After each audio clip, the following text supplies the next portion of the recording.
M. Onankini, il squatte certaines télévisions là où il est seul et où attendez, attendez, il n'arrête pas de crier attendez, attendez. Où est le débat là-dedans? Chez nous ici, nous avons justement cette jalousie. Cette jalousie. C'est elle qui est presque structurelle du peuple camerounais. Dans l'approche psychanalytique de Onangini, où un intellectuel, un universitaire dans tout, au moins, se répand sur les plateaux de télévision alors que nous avons un boulot fou pour construire le Cameroun. Et qui traite les gens de cancre parce qu'ils n'ont pas été à l'école. Est-ce qu'on ne peut pas imaginer un universitaire de ce rang qui se répand sur et il dit que moi je suis un loup, avec le loup je hurle, vous vous rendez compte, il hurle avec les loups, et ces loups-là, il dit que c'est Eto'o qui les envoie. Le vrai analphabétisme, c'est celui de Eric Onangini. Ce type-là, il est incroyable. Non, je vais vous dire une chose, parce que c'est lui-même qui a choisi ces termes. Il dit qu'il est une hyène. C'est l'alphabétisme de la bonne pensée. Penser qu'il faut avoir un diplôme pour diriger, il n'y a pas pire analphabétisme que cela. Le diplôme n'est pas grand-chose à côté de cela. M. Onangini, il squatte certaines télévisions là où il est seul et où attendez, attendez, il n'arrête pas de crier attendez, attendez. Où est le débat là-dedans? Honnêtement, où est le débat là-dedans? Le ridicule est consommé. Et maintenant, il y a tout un tas de petits gorets qui lui tombent dessus quand je lis tout ce qu'on dit sur lui et que lui, il a juré qu'il allait jusqu'au bout puisqu'il est un loup et qu'avec les loups, il ne faut pas faire je ne sais pas moi quel est le mot qu'il a utilisé, mais en tout cas qu'il n'y a pas de la dialectique avec les loups, qu'il faut devenir loup soi-même. Et lui, il nous a appris qu'il est une hyène, hein? N'oublions pas ça. Il ne dira pas que c'est une insulte. Onangini, il fut un temps où on le prenait comme modèle. Peut-être parce que vous l'appréciez comme critique. Ah non, pas moi. Non, oui, je veux dire ceux qui le prenaient comme modèle. Voilà, on le prenait comme modèle parce qu'on avait l'impression qu'il était vrai. Parce que à ce moment-là, tout le monde, du moins ceux qui le prenaient comme modèle, étaient à l'aise de le voir critiquer le pouvoir. Oui, je pense que c'est ça que je dis. Je pense que peut-être aussi parce qu'il parlait vrai.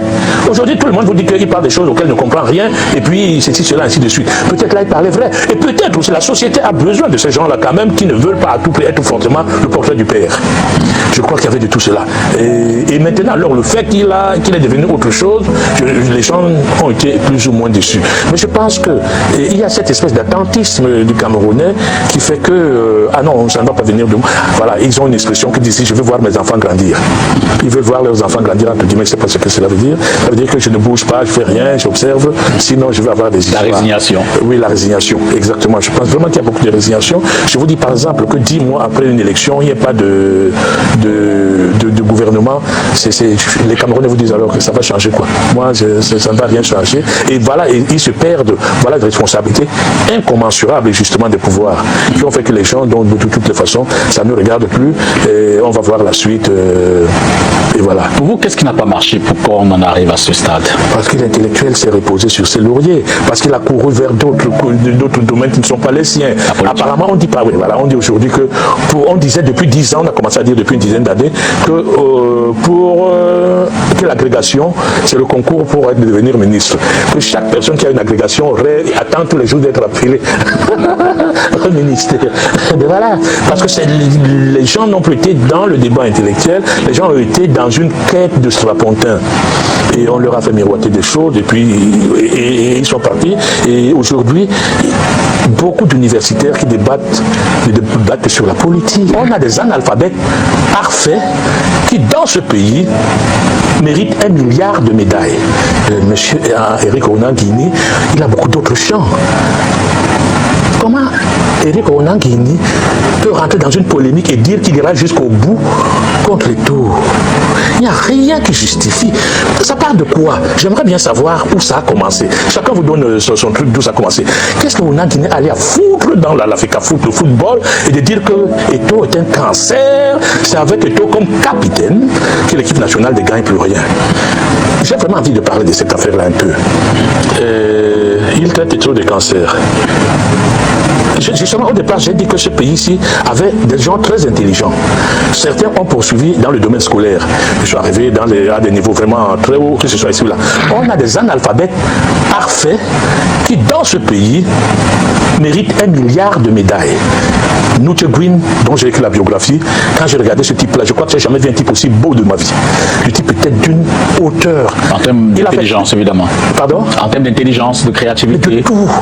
Physiquement, je l'ai trouvé beau parce qu'il avait une telle hauteur. Il a fait une année scolaire, puisque j'ai participé à la biographie. Il a fait une année scolaire et il est parti. Il m'a expliqué comment il a commencé, comment est-ce que tout là s'est passé. Ce type-là a créé un empire. Il a mis le Cameroun en haut. Les Fotso et tout ce monde-là. Voilà des...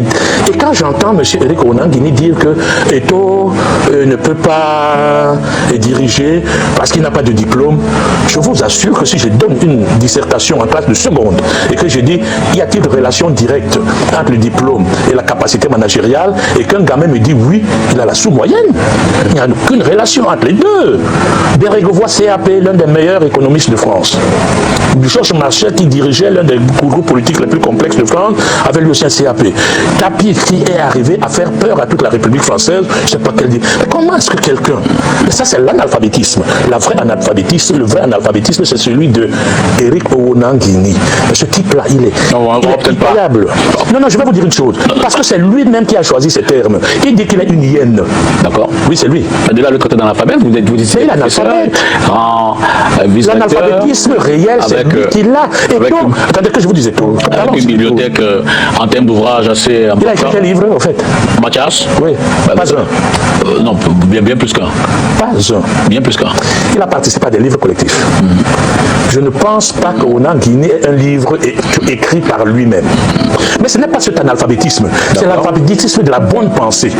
Penser qu'il faut avoir un diplôme pour diriger, il n'y a pas pire analphabétisme que cela. Le diplôme n'est pas grand-chose à côté de cela.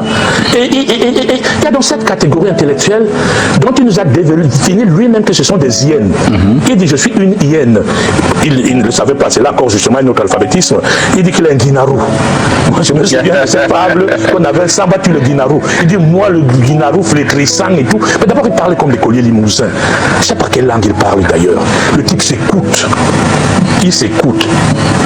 Eto'o est la seule star planétaire africaine, toutes disciplines confondues. Voilà ce que ce garçon est. Avant, il y avait eu Mandela.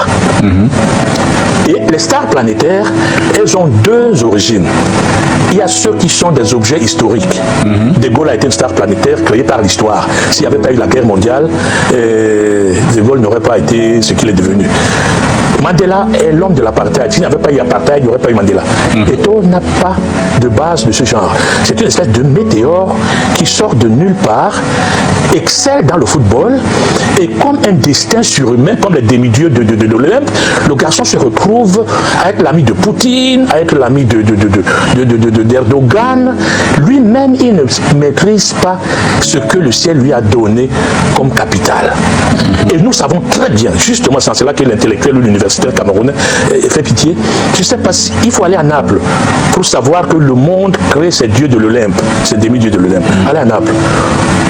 À Naples, il n'y a pas un espace de 30 cm² où il n'y a pas Maradona. Le gars n'était pas l'homme parfait. Mais est-ce que vous avez... Enfin, je ne connais pas un autre espace dans le monde où les intellectuels se mettent sur des plateaux pour traiter ce genre d'icône de cancer et prouver que le Cameroun ne gagne pas parce qu'ils sont capitaines. Rentrer dans la logique de quelqu'un, d'une espèce de show, de personnage comme Brix, comment est-ce qu'il s'appelait? Marc Brix. Marc Brix. Et de semi-analphabètes, comme Marc et de goulines de mièvrerie sur les plateaux. Bon, mais n'empêche que de l'autre côté, en même temps, si on fait une forme de bilan, tout au moins de la gestion de l'Africa Foot en ce moment, en 2021, il y a quand même deux ou trois choses à redire. J'ai entendu quelqu'un dire, je ne connais vraiment pas le foot, hein, j'ai d'autres chats à fouetter, mais j'ai entendu quelqu'un dire que le Sénégal a passé 10 ans sans rien avoir parce qu'ils restructuraient leur football d'une autre manière. D'accord. Peut-être c'est que le Cameroun... Peut-être devrons-nous aussi comparer avec les mêmes éléments, les mêmes entités en termes de moyens. Est-ce que le Sénégal a les mêmes moyens? Est-ce que le Sénégal a les mêmes talents? Est-ce que le Sénégal a eu? Est-ce que le Sénégal... J'en sais rien. Moi, je vous dis que je ne rentrerai pas dans le débat de football. Je veux rentrer dans un débat psychanalytique, où vraiment la situation de Onanguini est psychanalytique. Elle est totalement psychotique, névrotique et psychanalytique et tout. Parce qu'on ne peut pas imaginer un universitaire de ce rang qui se répand sur et il dit que moi je suis un loup. Avec le loup, je hurle. Vous vous rendez compte? Il hurle avec les loups. Et ces loups-là, il dit que c'est Eto'o qui les envoie. prenait tout. Eto'o, c'est l'Africain le plus aimé, attention. Eto'o, c'est la seule star planétaire africaine, toutes disciplines confondues. Il n'y en a pas deux comme ça. Où que vous allez sur la Terre. À l'échange peut-être de ceux qui regardent donc sa gestion, tant qu'à faire, qui sait peut-être autant donc s'épanouir dans ce qu'il sait faire le mieux, que d'aller... En quoi est-ce que d'autres disent qu'il gère bien, en fait, qu'il est en train de créer une dynamique footballistique qui est bien. Le tout n'est pas de le dire. On est bien d'accord. Le tout n'est pas de le dire. Enfin, il y en a qui disent qu'il fait mal. Le tout n'est pas de le dire non plus. Mais il y en a qui disent que le football, maintenant, les gens retournent au stade. Mais en même temps, les faits sont plus que parlants. Je ne connais pas les faits. Lesquels? Nous ne sommes pas champions d'Afrique depuis, nous ne sommes pas qualifiés à la Coupe du Monde. Quand on regarde les différentes catégories du football, plus ou moins les mêmes problèmes qui reviennent. Quel problème? Et vous, je ne sais pas si un entraîneur, vous savez très bien que tous ces gens de deuxième main-là pensent retirer leur gloire en frappant sur les hauteurs, comme Eto'o. Je pense que ce garçon-là a eu les pires emmerdements, si vous me permettez le terme, par beaucoup de circuits locaux qui lui prêtent des ambitions qu'il a ou qu'il n'a pas. Je ne sais pas si un autre président de la FECAFOOT a été vraiment aussi emmerdé que lui. Je n'en sais rien. Dans tous les cas, depuis 2000 ou depuis même 1980, il y a un président de la FECAFOOT qui a fait la prison, vous ne l'ignorez pas, Vincent Onana, à l'époque, qui a été débarqué, qui a fait la prison. Ce n'est pas ma tasse d'été. Je vous ai bien dit que... Et il y a Mohamed, c'était également, je veux dire que c'était pas de tout repos. En plus, on a connu deux normalisations au football. C'est-à-dire que... Je continue à vous dire que vraiment, mon domaine était beaucoup plus de rentrer dans l'approche psychanalytique de Onangini, où un intellectuel, un universitaire dans tout, au moins, se répand sur les plateaux de télévision alors que nous avons un boulot fou pour construire le Cameroun. Et qui traite les gens de cancre parce qu'ils n'ont pas eu l'école. Qu'aurait-il dû faire? Rien du tout. Tout simplement. Tout simplement. Observez. Pensez-vous que les personnalités publiques, lorsqu'elles jouissent d'une forte popularité, ne devraient pas non plus faire l'objet de critiques? Je vous ai donné le cas. Mais comment pouvez-vous imaginer qu'une personnalité aussi exposée ne fasse pas l'objet de critiques? Sauf que c'est un pays choisi, c'est-à-dire nous ne le critiquons pas, nous ne le critiquons pas par rapport à ce qu'il nous a apporté. Maradona n'a jamais été vraiment critiqué comme ça. On est bien d'accord. Zidane, Platini n'ont jamais été aussi critiqués que ça. Nous sommes bien d'accord. Chez nous ici, nous avons justement cette jalousie. Cette jalousie. C'est elle qui est presque structurelle du peuple camerounais. Nous ne voulons pas le progrès. Nous ne voulons pas. Nous avons l'impression que le progrès de l'autre nous cause de l'homme. Et ça, c'est tellement difficile dans la société.